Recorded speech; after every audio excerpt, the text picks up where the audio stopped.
Hello बच्चों, आज के लेक्चर में हम लोग क्लास 12th फिजिक्स एनसीईआरटी पर बात करेंगे। इसमें हम लोग वैद्युत आवेश के मूलभूत गुण, basic properties of electric charge के बारे में सीखेंगे। यानी हमारे जो आवेश है इसकी मूल गुण क्या क्या है, बेसिक प्रॉपर्टीज कौन कौन सी, इसके बारे में सीखेंगे। तो हमने आपको अपने पिछले वीडियो लेक्चर में बताया था इलेक्ट्रॉनिक थियरी यानी इलेक्ट्रॉनिक सिद्धांत के बारे में, एवं मेथड्स ऑफ चार्जिंग यानी कि आवेशन की विधियों के बारे में वहाँ पर हम लोग सीखे थे। वस्तुओं को हम लोग कैसे आवेशित करते हैं, कौन कौन सी विधियाँ हैं, इसके बारे में हम लोग पिछले वीडियो में सीख चुके हैं। और आज की वीडियो में हम लोग वैद्युत आवेशों के मूलभूत गुण यानी basic properties of electric charge के बारे में जानेंगे। तो इसमें हमारी कुछ प्रॉपर्टी मैं यहाँ पर नोट कर दिया हूँ, तो आप ध्यान दीजिए। आकर्षण तथा प्रतिकर्षण, आकर्षण तथा प्रतिकर्षण। दूसरे नंबर पर जो हम इसका गुण सीखेंगे वह हमारा है वैद्युत आवेशों की योज्यता यानी एडिटिविटी ऑफ इलेक्ट्रिक चार्ज, इस गुण के बारे में जानेंगे। तीसरा जो हमारा गुण है आवेश का संरक्षण यानी कंजर्वेशन ऑफ चार्ज। इसके बाद आवेश पर, जो हमारा आवेश है उस पर वेग का क्या इफेक्ट है, वेग का क्या प्रभाव है, इस गुण के बारे में जानेंगे। फाइनली हम लोग आवेश के क्वांटीकरण यानी क्वांटाइजेशन ऑफ चार्ज, तो इन गुणों के बारे में हम लोग जानेंगे। तो पहले हम स्टार्ट करते हैं। पहला गुण जो हमारा यहाँ पर है आकर्षण तथा प्रतिकर्षण, अट्रैक्शन एंड रिपल्सन। आपको बताया गया है कि जो हमारे आवेश हैं यह दो प्रकार के होते हैं। सिमिलर चार्ज यानी कि सजातीय आवेश जो होता है,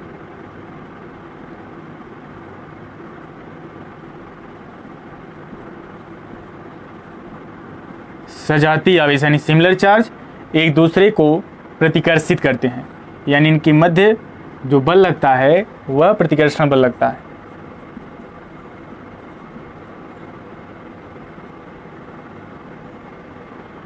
और विजातीय आवेश यानी कि विपरीत प्रकार के आवेश,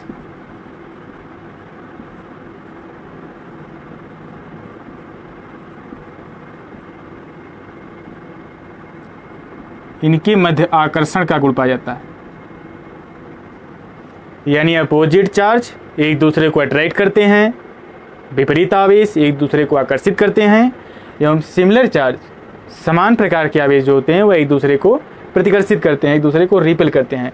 यानी सिमिलर चार्ज के मध्य जो हमारा गुण पाया जाएगा वो प्रतिकर्षण का गुण पाया जाएगा, और अपोजिट चार्ज यानी विपरीत आवेश के मध्य जो हमारा गुण पाया जाएगा वह आकर्षण का गुण पाया जाएगा। तो इसके बारे में हम लोग पीछे भी सीखे थे, इसमें भी हम लोग यहाँ जान लिए। इसके बाद की जो पॉइंट हमारी है यह वैद्युत आवेशों की योज्यता, जैसा कि आपको नाम से ही पता चल रहा है योज्यता यानी कि एडिटिविटी, इसका इंग्लिश नाम क्या है, एडिटिविटी ऑफ इलेक्ट्रिक चार्ज यानी एडिशन की बात यानी यहाँ पर। यानी हम आवेशों को कैसे जोड़ेंगे, आवेशों को जोड़ने के तरीके के बारे में यहाँ पर जानेंगे। यानी आवेश को हम किस प्रकार जोड़ेंगे। तो यहाँ पर आवेश जो हमारा है इसका जो योग किया जाता है वह योग हमारा बीजगणितीय योग होता है। क्यों बीजगणितीय योग होता है? क्योंकि जो हमारा आवेश है, आवेश आपको बताया गया है कि आवेश एक अदिश राशि है, आवेश एक अदिश राशि है। आवेश क्या है? आवेश बताया गया आपको एक अदिश राशि है यानी स्केलर क्वांटिटी है। कौन सी क्वांटिटी है? तो आप जानते हैं यह स्केलर क्वांटिटी है, यानी इसमें मैग्नीट्यूड तो होता है लेकिन डायरेक्शन नहीं होती है। इससे मैग्नीट्यूड होता है लेकिन डायरेक्शन नहीं होती है। जैसे मान लीजिए हमारे पास कोई एक वस्तु है, मान लीजिए हमारे पास एक कोई वस्तु है, तो सामान्य अवस्था में इस वस्तु पर जो आवेश होगा वो कुछ भी नहीं होगा, शून्य होगा। इस वस्तु पर आवेश कुछ भी नहीं होगा यानी कि शून्य होगा। मान लीजिए हम इसे किसी प्रोसेस से +3 कूलम आवेश इसे देते हैं, +3 कूलम आवेश क्या करते हैं, इसे देते हैं, तब इसमें आवेश जो हमारा हो जाएगा वो कितना हो जाएगा, यानी +3 कूलम हो जाएगा। पुनः हम इसे जो है +5 कूलम आवेश देते हैं, तो अब इस दशा में इस वस्तु में जो आवेश हो जाएगा, इस बॉडी में जो आवेश आ जाएगा वो कितना हो जाएगा सब टोटल। तो यहाँ पर 5 और 3 टोटल कितना हो गया हमारा, यानी 8 कूलम हो गया, +8 कूलम। अब मान लीजिए आप इसे जो है नेगेटिव चार्ज दे दिए इस प्रोसेस से, जो मान लीजिए मैंने यहाँ पर क्या -4 कूलम आवेश दे दिया। कितना कूलम आवेश दे दिया? -4 कूलम आवेश दे दिया, तो इस दशा में इस बॉडी पर कितना आवेश रह जाएगा, तो -4 कूलम आप दे दिए, यानी +8 और -4, तो कितना हमें मिला +4, यानी इस पर +4 कूलम आवेश मिला। तो जोड़ने का ये जो नियम हमें मिल रहा है, एग्जाम्पल जैसे यहाँ पर देखते हैं, सपोज कर लेते हैं कि एक हमारी वस्तु है जिस पर हम आवेश दे रहे हैं, इसको मान लीजिए Q1 आवेश दे दिए, Q2 आवेश दे दिए, Q3 आवेश दे दिए, डॉट डॉट हम यहाँ पर इसको कितना Qn आवेश दे दिए,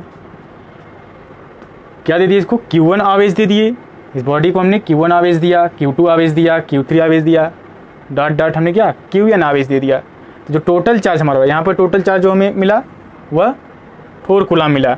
3 ही आवेश दिए थे हम, +3 कूलम दिए थे आवेश, +5 कूलम आवेश दिए थे, और अगला जो थर्ड दिए थे हम यहाँ पर नेगेटिव यानी -4 कूलम आवेश दे दिए थे। जो टोटल चार्ज हमें इस वस्तु पर मिला वो कितना मिला, वह +4 कूलम आवेश मिला। अब यहाँ पर कहा जा रहा है Q1 Q2 Q3 dot dot Qn आवेश दे दिए, तो इस बॉडी पर इस वस्तु पर हमारा टोटल चार्ज क्या होगा, तो इसको देख लेते हैं, यानी टोटल चार्ज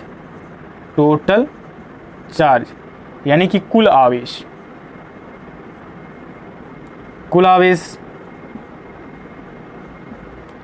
कितना होगा। टोटल चार्ज को यहाँ पर आप दर्शा सकते हैं, लिख सकते हैं इसे Q1 + Q2 + Q3 plus dot dot plus Qn, क्या कहा गया Q1 + Q2 + Q3 + Q4 plus dot dot plus Qn। तो यह हमारा टोटल चार्ज मिल गया। क्योंकि आप जान रहे हैं कि आवेश हमारा क्या है, स्केलर क्वांटिटी है, तो अदिश राशि होने के कारण इसे हम सिंपल वे में अलजेब्रिक सम यानी अलजेब्रिक एडिशन, इसका ये जो योग हो रहा है किस प्रकार का योग है, तो आप इसको बता सकते हैं कि यह हमारा बीजगणितीय योग है। यह किस प्रकार का योग है, तो आप कह सकते हैं यह बीजगणितीय योग है। क्यों बीजगणितीय योग हो रहा है, क्योंकि हमारा आवेश एक अदिश राशि है। आवेश क्या है, अदिश राशि है। अब इसमें मैग्नीट्यूड की बात की जा रही है।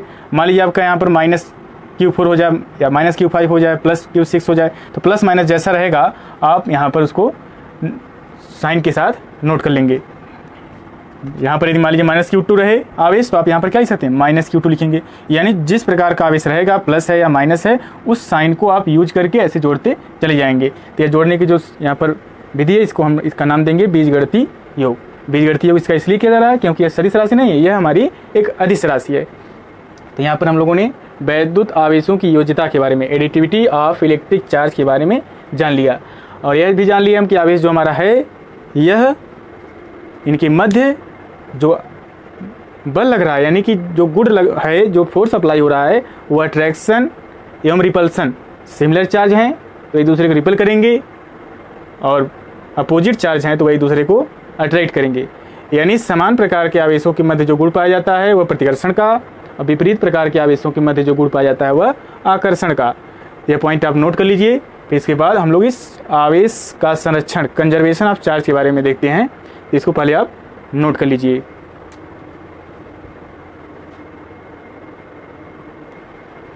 हाँ, तो इसको आप नोट कर लिए होंगे। इसको हम थोड़ा सा करते हैं इरेज और देखते हैं यहाँ पर आवेश का संरक्षण के बारे में, यानी कंजर्वेशन ऑफ चार्ज।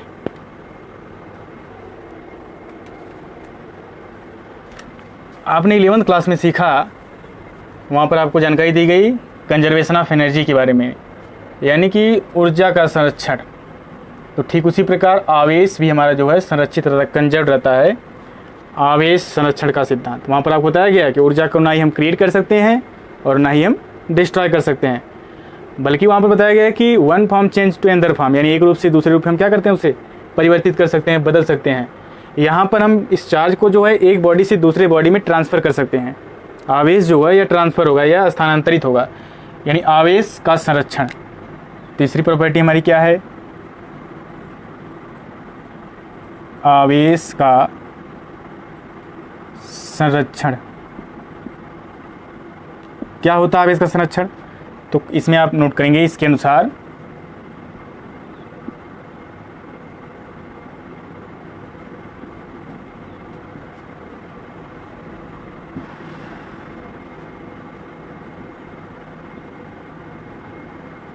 आवेश को न तो उत्पन्न किया जा सकता है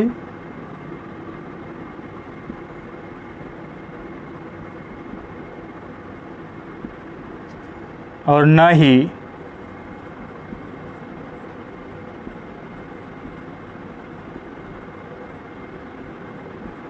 नष्ट किया जा सकता है।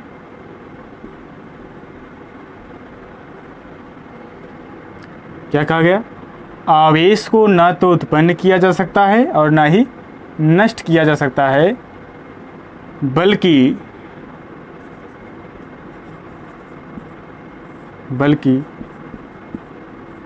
इसे एक वस्तु से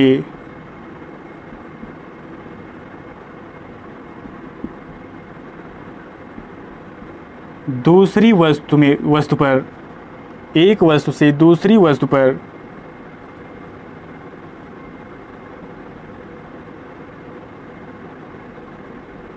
स्थानांतरित किया जा सकता है।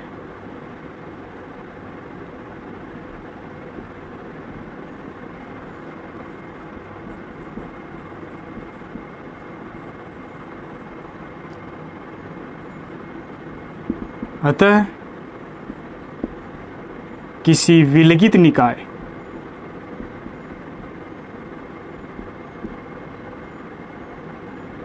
जिसका इंग्लिश नाम होता है isolated system,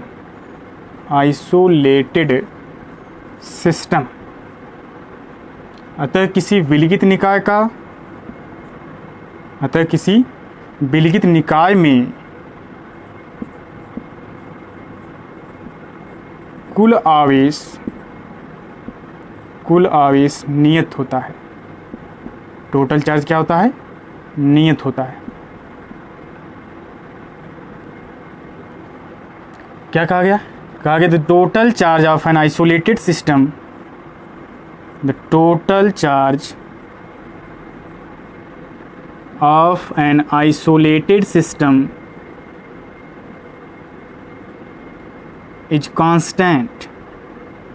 The total charge of an isolated system is constant. Simple में आप जान लिए यहाँ पर कि आवेश जो हमारा है, जो चार्ज है, इसे हम ना ही क्रिएट कर सकते हैं और ना ही डिस्ट्रॉय कर सकते हैं। यानी हम इसे ना ही उत्पन्न कर सकते हैं, इसे हम पैदा नहीं कर सकते, ना इसे हम नष्ट कर सकते हैं, ना इसे हम समाप्त कर सकते हैं, बल्कि यह जो हमारा है केवल एक वस्तु से दूसरी वस्तु पर क्या हो सकता है? स्थानांतरित किया जा सकता है, यानी कि ट्रांसफर किया जा सकता है। और आगे आपको बताया गया है किसी विलगित निकाय क्या होता है? हमारा आइसोलेटेड सिस्टम क्या होता है? यानी जिसके बाहर कोई क्रिया ना हो, यानी ये बाहर से कोई भी कार्य ना करे, इसके अंदर ही सब हो। आइसोलेटेड सिस्टम कैसा हो? आइसोलेटेड, यानी बाहर से कुछ भी ना हो इसमें। तो सिस्टम कैसा होना चाहिए हमारा? आइसोलेटेड। आइसोलेटेड सिस्टम है तो उसमें कुल आवेश होगा, जो टोटल चार्ज होगा वह कांस्टेंट होगा, नियत होगा। The total charge of an isolated system is constant. यह पॉइंट हो गई। क्वेश्चन के लिए हम यहाँ पर देखते हैं। मान लीजिए मैं एक आइसोलेटेड सिस्टम ले रहा हूँ, यहाँ पर जो एक विलगित निकाय लिया गया,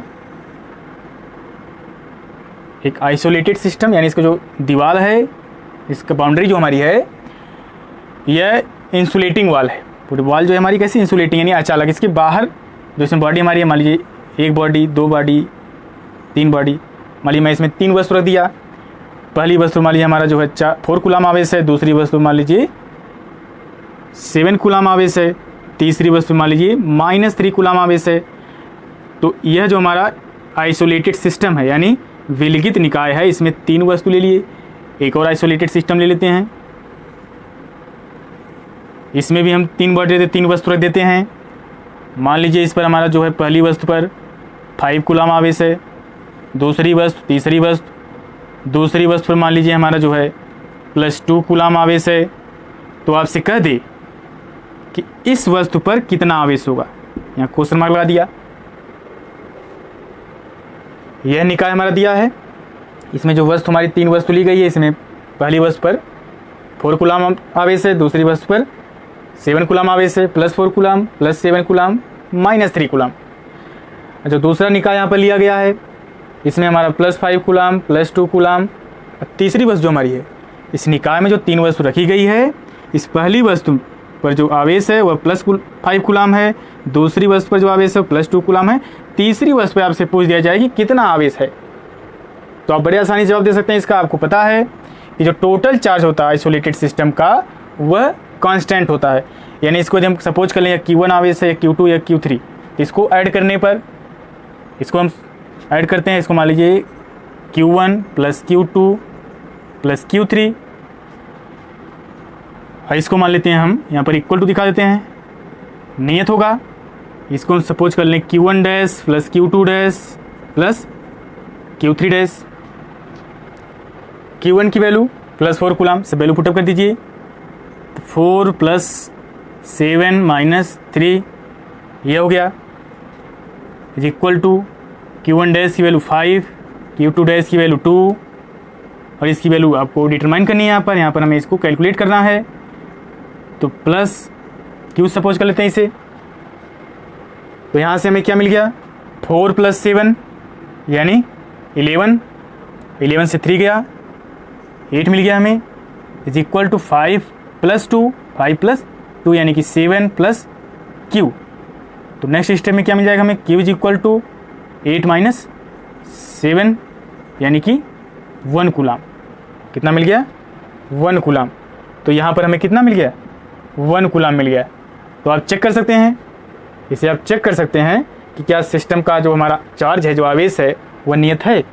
तो 4 + 7 11 हो गया, अब इससे 11 से 3 चला गया, यानी कितना है, इस पूरे निकाय पर जो चार्ज है वह 8 कूलाम है। कितना है, 8 कूलाम। और यहाँ 5 + 2 यानी 7, 7 + 1 यानी 8। तो आपने चेक कर लिया, 8 कूलाम इस निकाय पर आवेश है और 8 कूलाम इस निकाय पर भी आवेश है। तो इस प्रकार के क्वेश्चन को ऐसे आपसे पूछ दिया जाए तो आप आसानी से बता सकते हैं कि जो हमारा चार्ज है वह आइसोलेटेड सिस्टम के लिए, विलगित निकाय के लिए नियत होता है। आवेश क्या होता है, नियत होता है। तो आवेश हमारा जो है वह कंजर्व्ड होता है। दूसरे तरीके से भी हम समझ सकते हैं, जैसे हमारा यह एक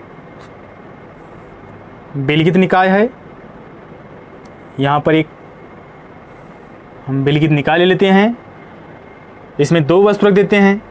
मान लीजिए पहली वस्तु पर जो आवेश, एक वस्तु यह है और एक वस्तु यह है। पहली वस्तु पर आवेश मान लीजिए 3 कूलाम है, दूसरी वस्तु पर मान लीजिए आवेश हमारा 5 कूलाम है। दूसरी वस्तु पर कितना आवेश है, +5 कूलाम है, पहली वस्तु पर +3 कूलाम है। चूँकि यह हमारा क्या है, निकाय जो है वह आइसोलेटेड सिस्टम है, यानी यह निकाय हमारा विलगित निकाय है। यानी यह वस्तु जो है, यदि इस निकाय के बाहर कोई वस्तु रख दी जाए तो इस वस्तुओं का इस वस्तु से कोई इंटरेक्शन नहीं होगा, यानी इससे इंटरेक्ट नहीं करेगी।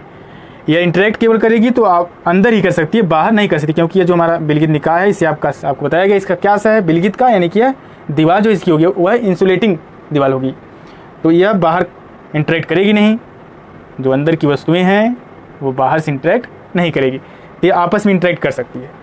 इसका नेट चार्ज देखा जाए, नेट आवेश देखा जाए तो कितना होगा, तो आप बता सकते हैं +3 और +5 यानी +8 कूलाम है। कितना है, +8 कूलाम। जब यह इंटरेक्ट किया, मान लीजिए यह पहली वस्तु जो है वह दूसरी वस्तु को 1 कूलाम आवेश अपना दे दिया,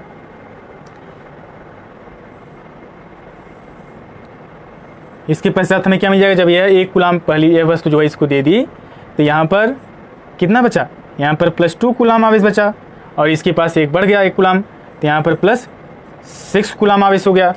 तो इस निकाय के लिए देखा जाए नेट आवेश कितना है, नेट आवेश आप चेक करेंगे इसके लिए, तो नेट आवेश जो हमारा मिलेगा वह हो जाएगा +2 और +6 यानी +8 कूलाम। कितना कूलाम, +8 कूलाम। तो सिंपल वे आप कह सकते हैं कि जो हमारा आवेश है वह क्या है, नेट चार्ज में कोई चेंजिंग नहीं हो रही है, अर्थात कुल आवेश यहाँ पर क्या है, नियत है, स्थिर है, इसमें कोई परिवर्तन नहीं हो रहा है। चार्ज हमारा क्या है, कंजर्व्ड है, यानी कि संरक्षित है।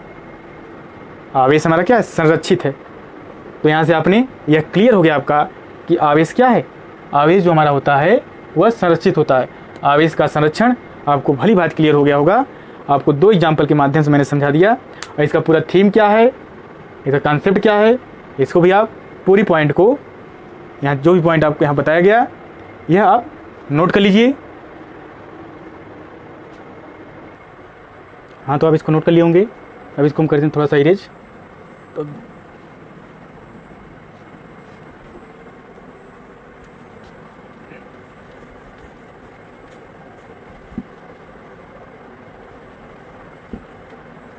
नेक्स्ट प्रॉपर्टी हमारी है आवेश पर वेग का प्रभाव। यानी यहाँ पर हम जानेंगे आवेश पर वेग का क्या प्रभाव है। फोर्थ प्रॉपर्टी हमारी क्या है? आवेश पर वेग का प्रभाव।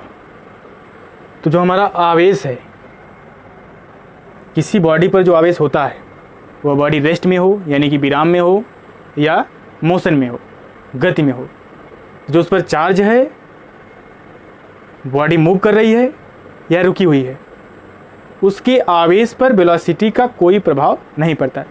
किसी वस्तु पर जो हमारा आवेश होता है उस पर वेग का कोई प्रभाव नहीं होता। वेग का, आवेश पर वेग का प्रभाव नहीं होता है। आवेश पर वेग का प्रभाव नहीं होता है। यानी velocity v is equal to 0। यानी यदि वस्तु रुकी हुई है तो जो उस पर आवेश हमारा है, यदि कोई बॉडी रुकी हुई है तो उस पर जो आवेश है, या बॉडी गति कर रही है तो उस पर जो आवेश है, तो मोशन कर रही है यानी वेग है, गतिमान है, तो गतिमान हो या एक स्थान पर स्थिर हो तो उस वस्तु पर जो हमारा आवेश है उस पर कोई प्रभाव नहीं पड़ता है। यानी यह जो हमारा किसी वस्तु पर जो आवेश है वह वेग पर डिपेंड, वेलोसिटी पर डिपेंड नहीं करता है, वेग पर निर्भर नहीं होता है। इसके बाद जो हमारी पांचवी पॉइंट है आवेश का क्वांटीकरण। आवेश का क्वांटीकरण यानी quantization of charge. Next point हमारी क्या है? आवेश का क्वांटीकरण। इसके बारे में जानते हैं।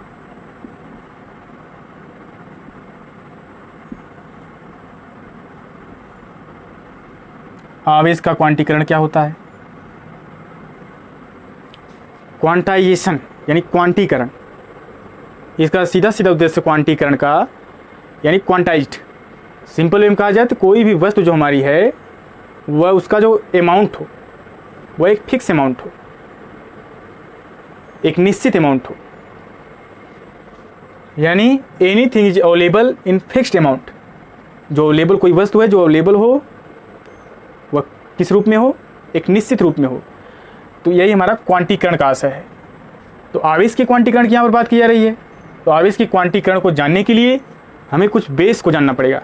जैसे आपको मालूम है जो हमारी वस्तु है, क्या है?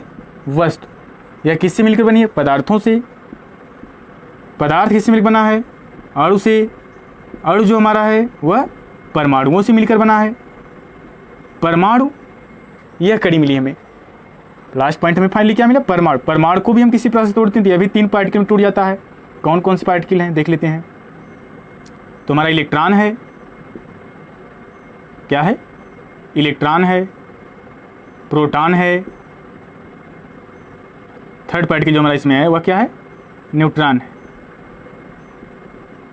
यानी कहने का मतलब जब हम परमाणु को किसी प्रोसेस से तोड़ते हैं तो यह 3 फंडामेंटल पार्टिकल में टूट जाता है, इलेक्ट्रॉन, प्रोटॉन एवं न्यूट्रॉन। इलेक्ट्रॉन, इसको सिंबल फॉर्म लिखते हैं -e, और इसका वही अमाउंट केवल पॉजिटिव रहता है, इस पर कोई आवेश नहीं होता है। इस E की वैल्यू जो हमारा E यहाँ पर दर्शाया गया है, इसकी वैल्यू क्या होती है? तो आप लिखेंगे 1.6 मल्टीप्लाई 10⁻19 कूलम आपको बताई गई है। सामने माइनस लगा देंगे, यानी आवेश क्या है? यहाँ पर नेगेटिव है।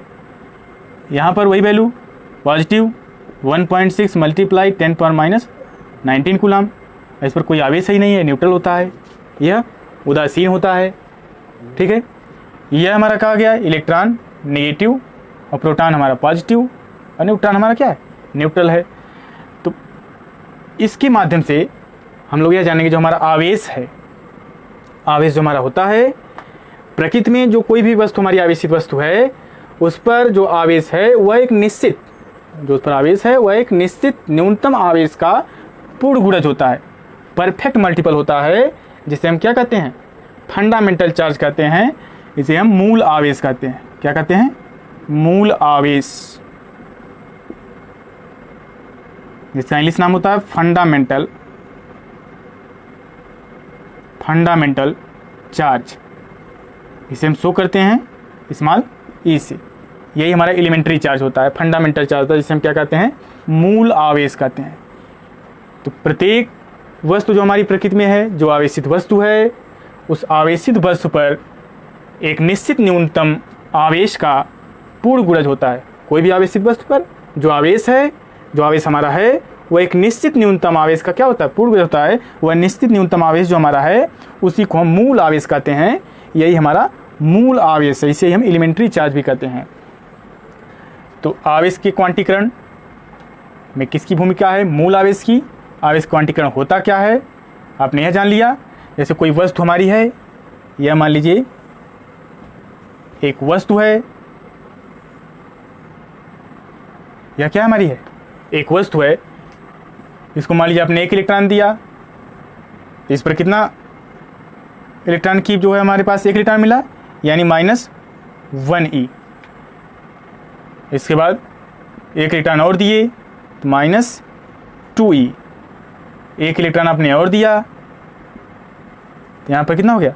-3e।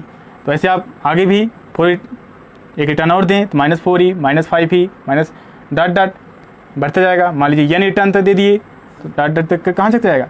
n electron -ne। इसी प्रकार यदि आप किसी वस्तु से इलेक्ट्रॉन निकाल रहे हैं, किसी वस्तु को इलेक्ट्रॉन क्या कर रहे हैं? दे रहे हैं, और किसी वस्तु से इलेक्ट्रॉन निकाल रहे हैं। मान लीजिए कोई हमारी वस्तु है जिससे इलेक्ट्रॉन आप क्या किए? इससे इलेक्ट्रॉन 1 इलेक्ट्रॉन आप निकाल रहे हैं तो +1e। 2 इलेक्ट्रॉन निकाल रहे हैं, मतलब 1 इलेक्ट्रॉन और निकालिए तो यहाँ पर +2e। और 1 इलेक्ट्रॉन निकालिए तो +3e। इसी प्रकार और 1 इलेक्ट्रॉन निकालिए तो +4e। और 1 इलेक्ट्रॉन निकालिए तो +5e। ऐसे जाता रहेगा। मान लीजिए n इलेक्ट्रॉन निकालिए आपने, यहाँ से n इलेक्ट्रॉन इस वस्तु से निकाल लिया, तो आवेश जो आया वो +ne। तो आप देख रहे हैं 1 इलेक्ट्रॉन दिए तो इस पर -1e, 1 इलेक्ट्रॉन और दिए तो -2e, तीसरा इलेक्ट्रॉन दिए, ऐसे आप देते हैं तो -1e, -2e, -3e, dot dot -ne। इसी प्रकार 1 इलेक्ट्रॉन यदि आप निकाल रहे हैं तो -1e, 1 इलेक्ट्रॉन और निकालिए, 1 इलेक्ट्रॉन निकालिए तो क्या हुआ? +1e। 1 इलेक्ट्रॉन आपने और निकाल लिया तो +2e। 1 इलेक्ट्रॉन और निकाल लिया तो +3, एक और निकाल लिए तो +4, +5, ऐसे आपका जाता रहेगा। डॉट डॉट दर्शा दिए। जब यह वस्तु को हम ना इलेक्ट्रॉन निकाल रहे हैं, ना इलेक्ट्रॉन इसमें प्रवेश करा रहे हैं, ना इलेक्ट्रॉन निकाल रहे हैं, इसमें प्रवेश करा। जब सामान्य अवस्था में वस्तु है तो इस पर आवेश कितना रहा होगा? तो इस पर आवेश 0 रहा होगा। ध्यान दीजिएगा, कोई भी वस्तु आपको बताया गया है कि जब वह सामान्य अवस्था में है और इलेक्ट्रॉन प्रवेश कर रहा है वस्तु में यदि, तो उस दौरान हमें -1e, -2e, -3 डॉट डॉट आपको मिलता रहेगा। और 1 इलेक्ट्रॉन निकाल रहे हैं तो +1e, एक और निकालिए तो +2e, एक और निकालिए तो +3, एक और निकालिए तो +4e। इस प्रकार यानी इलेक्ट्रॉन जो यहाँ पर हम निकाल रहे हैं, 1 इलेक्ट्रॉन निकाल सकते हैं, 2 इलेक्ट्रॉन निकाल सकते हैं, 3 इलेक्ट्रॉन निकाल सकते हैं। यानी कहने का मतलब है फिक्स नंबर में इलेक्ट्रॉन निकाल सकते हैं। क्या 1.5 इलेक्ट्रॉन आप निकाल सकते हैं? 1.5 इलेक्ट्रॉन आप निकाल सकते हैं? किसी वस्तु से 1.5 इलेक्ट्रॉन हुआ, 3.2 इलेक्ट्रॉन हुआ, तो इस प्रकार आप इलेक्ट्रॉन नहीं निकाल सकते। एक निश्चित अमाउंट में आप इलेक्ट्रॉन निकालेंगे। कहने का मतलब है जो हमारा इलेक्ट्रॉन होगा वह 1 इलेक्ट्रॉन, 2 इलेक्ट्रॉन, फिक्स अमाउंट के यहाँ पर क्या मतलब है? जैसे आप बल्ब है, बल्ब लेने आप दुकानदार के पास गए तो उससे क्या 1 बल्ब लेंगे, 2 बल्ब लेंगे, जैसे आपको आवश्यकता हो, 10 बल्ब, 20 बल्ब। यानी कहने का मतलब फिक्स अमाउंट जो हमारा होगा वो कैसा होगा? फिक्स होगा। यानी ऐसा नहीं होगा उसको आप तोड़ के लेंगे, आधा लेंगे, 1.5 लेंगे, तो इस प्रकार आप उसे नहीं लेंगे। जैसे आप बुक लेने गए तो 1 बुक लेंगे, 2 बुक लेंगे, 3 बुक लेंगे, आधी बुक, इस प्रकार तो आप लेंगे नहीं। तो कहने का मतलब इलेक्ट्रॉन भी हमारा जो है 1, 2, इस प्रकार हम उसको जो है किसी वस्तु को दे सकते हैं, किसी वस्तु में प्रवेश करा सकते हैं और किसी वस्तु से ले सकते हैं। तो आप जानते हैं किसी वस्तु को जब इलेक्ट्रॉन आप देते हैं तो वस्तु क्या हो जाती है, ऋणावेशित हो जाती है, और जब किसी वस्तु से आप इलेक्ट्रॉन निकालते हैं तो वह वस्तु क्या हो जाती है, धनावेशित हो जाती है। यानी किसी वस्तु में इलेक्ट्रॉन दे रहे हैं, किसी वस्तु में इलेक्ट्रॉन क्या करें, प्रवेश करा रहे हैं, इसका मतलब है कि उस पर माइनस आ जाए, -1e, -2e, -3। और जब उसी वस्तु से आप इलेक्ट्रॉन क्या करें, इसी वस्तु से आप इलेक्ट्रॉन निकालना शुरू कर दिए तो +2e, +3e, +4e, +5e, ऐसे आपको उस पर प्लस आवेश आ जाएगा। तो यानी जो आवेश हमें अब मिल रहा है सब, तो कहने का मतलब है हम नंबर सिस्टम में जाएंगे तो आपको जानकारी दी गई है छोटी कक्षा में, क्लास 9th में ही आप सीखे हैं कि जो हमारा जिसमें 0 भी सम्मिलित हो, पॉजिटिव नंबर भी सम्मिलित हो और नेगेटिव नंबर भी सम्मिलित हो, नेगेटिव नंबर और पॉजिटिव नंबर और 0 भी सम्मिलित हो, तो इस संख्याओं को हम क्या कहते हैं, जैसे 0 हमारा है +1, +2, +3, +5 डॉट डॉट, इसी प्रकार -1, -2, -3, -4 डॉट डॉट। तो 0, +1, +2, +3, +4, +5 डॉट डॉट, उसके बाद माइनस चिन्ह के साथ आप नोट कर लिए। तो यह जो हमारा होता है यह इंटीजर होता है। क्या होता है, यह इंटीजर होता है, इंटीजर। इंटीजर यानी कि पूर्णांक, यह हमारा क्या होता है, पूर्णांक होता है। तो कहने का मतलब है जो इलेक्ट्रॉन निकलेगा वह एक पूर्ण रूप से निकलेगा, यानी आधा, डेढ़, इस प्रकार इलेक्ट्रॉन को हम नहीं निकाल सकते। तो आपको बताया गया कि यह निश्चित न्यूनतम, आपको अभी बताया गया कि यह जो इलेक्ट्रॉन, ये जो हमारा आवेश है वह एक निश्चित न्यूनतम आवेश का पूर्वग्रज होता है, और जो निश्चित न्यूनतम आवेश हमारा बताया गया वह स्मॉल ई बताया गया, यानी स्मॉल ई हमारा फंडामेंटल चार्ज है, मूल आवेश है। कौन सा आवेश है, मूल आवेश है। यह जो हमारा होता है यह इंडिपेंडेंट चार्ज होता है।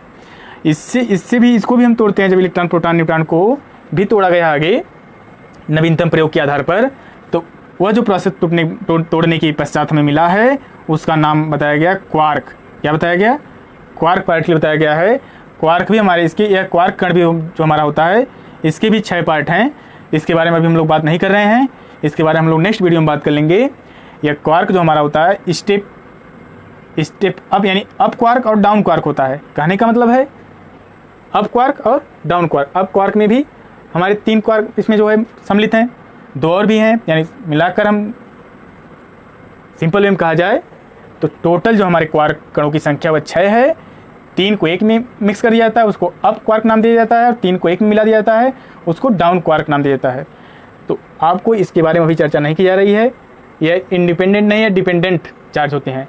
अभी हम इसके बारे में बताएं, यानी एलिमेंट्री चार्ज के बारे में बताएं, यानी फंडामेंटल चार्ज जो मूल चार्ज हमारा है, मूल आवेश है, यह बताया गया कि यह इंडिपेंडेंट होता है। यह चार्ज हमारा क्या होता है, इंडिपेंडेंट होता है। अब देखिए, तो यानी जो हमें वस्तु पर आवेश मिल रहा है, वस्तुओं पर आवेश हमें किस प्रकार मिलेगा, तो आप समझ सकते हैं इंटीजर फॉर्म में। इंटीजर को मैंने यहाँ पर n शो कर दे रहा हूँ, तो +- n इंटू ई, n इंटू ई। मान लीजिए n टर्म तक इलेक्ट्रॉन आप निकाल लिए, +n e, और इधर भी हम n टर्म तक इलेक्ट्रॉन निकालिए तो -n e। तो कहने का मतलब है Q इक्वल टू मिल गया हमें यहाँ पर, Q equal to +- n into e. E हमारा क्या है, तो ये हमारा एलिमेंट्री चार्ज है, यानी चार्ज ऑन इलेक्ट्रॉन, जो हमारा इलेक्ट्रॉन पर आवेश है। किस पर आवेश है, इलेक्ट्रॉन पर आवेश। ये हमारा इलेक्ट्रॉन पर आवेश है। और जो यह Q हमारा है, जिस वस्तु में आप इलेक्ट्रॉन दे रहे हैं या इलेक्ट्रॉन जिस वस्तु ले रहे हैं, तो Q हमारा किसका आवेश है, ये वस्तु का, वस्तु पर आवेश है। किस पर आवेश है, वस्तु पर आवेश, यानी किसी वस्तु पर आवेश है। आप किसी वस्तु पर आवेश है और जिस वस्तु आप लेंगे उस पर आवेश होगा। कहने का मतलब है n क्या हमारा यहाँ पर, तो n आप ध्यान देंगे, n हमारा यहाँ पर पूर्णांक है। n क्या हमारा यहाँ पर, n हमारा यहाँ पर पूर्णांक है। तो इस फार्मूले पर, इस सूत्र पर कुछ क्वेश्चंस मैं नेक्स्ट वीडियो में आपको कराऊंगा। उससे आपको स्पष्ट हो जाएगा कि जो हमारा आवेश है वह वस्तुओं पर जो हमारा आवेश आ रहा है कितना आ रहा है, यदि किसी वस्तु से हम इलेक्ट्रॉन निकालें तो क्या एग्जिस्ट करेगा कि नहीं करेगा। इन सब पॉइंट के बारे में हम लोग नेक्स्ट वीडियो में सीखेंगे। तो आज के लेक्चर में हम लोगों ने क्या क्या सीख लिया, यहाँ पर हम लोग इसके प्रॉपर्टीज़ के बारे में कौन कौन सी प्रॉपर्टी जाने, तो पहली प्रॉपर्टी हम लोग जान लिए आकर्षण तथा प्रतिकर्षण की। इसके बाद वैद्युत आवेशों की योज्यता की यानी कि एडिटिविटी ऑफ इलेक्ट्रिक चार्ज के बारे में जान लिया कि यानी जो हमारा आवेश है उसको हम कैसे जोड़ेंगे। तो आपको बताया कि आवेश अदिश राशि है, इसका जो सम होगा, जो उसका योग होगा वह बीजगणितीय योग हो जाएगा। कंजर्वेशन ऑफ चार्ज के बारे में, आवेश का संरक्षण क्या है इसके बारे में जान लिए। तो आपने जान लिया कि आवेश जो हमारा है वह संरक्षित व कंजर्व होता है। पूरे इन्वर्स की आवेश की बात की जाए तो अभी क्या हमारा आवेश कंजर्व है यानी कि संरक्षित होता है। और यहाँ पर आवेश पर वेग का क्या प्रभाव है इसके बारे में भी आपने जान लिया। जो हमारा किसी वस्तु पर आवेश है उस पर वेग का कोई प्रभाव नहीं पड़ता है, यानी वस्तु रुकी हुई है जो उस पर आवेश है, और वही वस्तु गतिशील हो जाए उस पर जो आवेश हमारा है वह सेम रहेगा। क्या रहेगा? सेम, यानी समान रहेगा, उसमें कोई चेंजिंग नहीं होगी, यानी वेग का कोई प्रभाव ही नहीं पड़ता है। वस्तु पर जो आवेश हमारा है उस पर कोई प्रभाव नहीं पड़ता है। फाइनली आप लोग जो है आवेश का क्वांटीकरण जान लिए, क्वांटाइजेशन जान लिए। तो आवेश की क्वांटम प्रकृति यानी आवेश की क्वांटम प्रकृति के बारे में आप जान लिए कि आवेश का क्वांटीकरण क्या होता है। तो आप क्वांटाइजेशन यानी क्या होता है, क्वांटाइजेशन के बारे में भी आप जान लिए। यानी अमाउंट जो हमारा होगा फिक्स अमाउंट होगा, 1 2 3 इलेक्ट्रॉन आप इस प्रकार जो है डॉट डॉट इलेक्ट्रॉन दे सकते हैं, निकाल सकते हैं। तो इस प्रकार जो है ना ही आपको ये भी बता दिया कि आप 1.5 इलेक्ट्रॉन या 3.2 इलेक्ट्रॉन इस प्रकार के इलेक्ट्रॉन को डेसिमल नंबर में आप इलेक्ट्रॉन ना ही निकाल सकते हैं और ना ही प्रवेश करा सकते हैं। तो यहाँ पर आपने ये सब जान लिया। फाइनली आप फार्मूला के रूप में आप इसे नोट कर लिए। क्यू इक्वल मिल गया आपको +- n × E। क्यू क्या है? तो चार्ज ऑन एनी बॉडी यानी किसी वस्तु पर आवेश, किसी वस्तु पर आवेश। n क्या है? तो n हमारा पूर्णांक है। तो पूर्णांक आपको बताया गया प्लस माइनस में भी होता है, शून्य भी होता है, 0 भी होता है। ई क्या है यहाँ पर? ई हमारा मूल आवेश है। ये आप कह सकते हैं जो इलेक्ट्रॉन पर आवेश है, चार्ज ऑन इलेक्ट्रॉन, इलेक्ट्रॉन पर आवेश। इसमें जो मोस्ट इंपॉर्टेंट प्रॉपर्टी है वो आपकी जो इंपॉर्टेंट प्रॉपर्टी है वो आप ध्यान रखेंगे। अब वैद्युत आवेशों की योज्यता यानी additivity of electric charge, conservation of charge, quantization of charge, यह मोस्ट इंपॉर्टेंट प्रॉपर्टी है। तीन सब बिंदुओं को आप ध्यान रखेंगे, इसको आप बढ़िया से रिवाइज करेंगे, बेहतर वे में रिवाइज करेंगे। और नेक्स्ट वीडियो में हम लोग इस पर आधारित कुछ क्वेश्चन करेंगे ताकि और बेहतर तरीके से क्लियर हो जाए। और आपको यह भी बताया गया कि जो इलेक्ट्रॉन हमारा है ये मूल कण, इसके भी पार्ट है नवीनतम प्रयोग के आधार पर, इसे भी तोड़ा गया है जिसे हम क्वार्क नाम जानते हैं। किसके नाम से? क्वार्क के नाम से। अभी मैं यहाँ नोट किया था क्वार्क कण जो हमारा है वह भी 6 टाइप होता है, यानी 6 प्रकार का होता है, जिसे मुख्यतः जो ब्रह्मांड में हमारे पाया जाता है वह हमारा अप क्वार्क एवं डाउन क्वार्क होता है। तो अप क्वार्क में ही सम्मिलित हो जाते हैं सब, और डाउन क्वार्क में ही 2 ही हमारे ब्रह्मांड में पाए जाते हैं। टोटल जो हमारे पास क्वार्क कणों की संख्या है वह 6 है। तो इसकी बात हम लोग जो है नेक्स्ट वीडियो में करेंगे। यदि हमारी वीडियो आपको पसंद आई हो यानी समझ में आई हो, इस वीडियो को आप ज़्यादा से ज़्यादा शेयर करिए ताकि जो हिंदी मीडियम के स्टूडेंट्स हैं, जो विद्यार्थी हैं, वह भी इस वीडियो का अधिक से अधिक लाभ ले सकें। तो आज की क्लास मैं यहीं पर समाप्त करता हूँ। पॉइंट को आप नोट कर लीजिए।